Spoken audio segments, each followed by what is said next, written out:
আজকে আমি তোমাদের বানিয়ে দেখাবো কাজু কিশমিশ পোলাও। এই নিয়ে নিয়েছি আমি বাসন্তী চাল, আর এই হচ্ছে সমস্ত জিনিস, ঘি, কাজু, কিশমিশ, যা যা লাগে, গরম মশলা গোটা। এর উপর আমি ঘিয়ের ওপরে এবার এগুলোকে, গোটা গরম মশলা, কাজু, কিশমিশ, তেজপাতা, এগুলোকে ভালো মতো ভেজে নেব। মানে একটু লাল লাল হওয়া পর্যন্ত এগুলোকে ভাজতে থাকবো। এবার ভেজে নেওয়ার পর আমি এখানে যে চালটা রেখেছিলাম, সেই চালটাকে ধুয়ে যেটা রেখেছিলাম ওটাকে আমি এটার মধ্যে ছেড়ে দেবো। আচ্ছা, এটা কিন্তু 20 মিনিট তোমাদেরকে রেখে দিতে হবে জলের মধ্যে দিয়ে।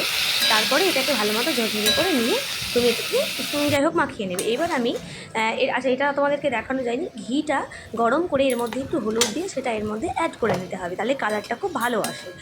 আচ্ছা, এরপর আমি এখানে বাটা মশলাটাকে অ্যাড করে দেবো। অল্প একটু আদা, অল্প একটু জিরে, অল্প দুটো কাঁচা লঙ্কা।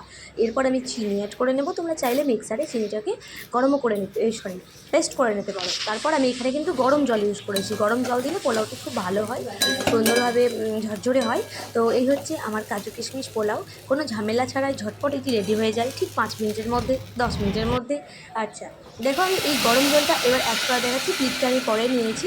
তো এটা কিন্তু গরম জল ছিল, আমি গরম জল ইউজ করেছি। তোমরা চাইলে ঠান্ডাও ইউজ করতে পারো, কোনো অসুবিধা নেই, এটি অপশনাল।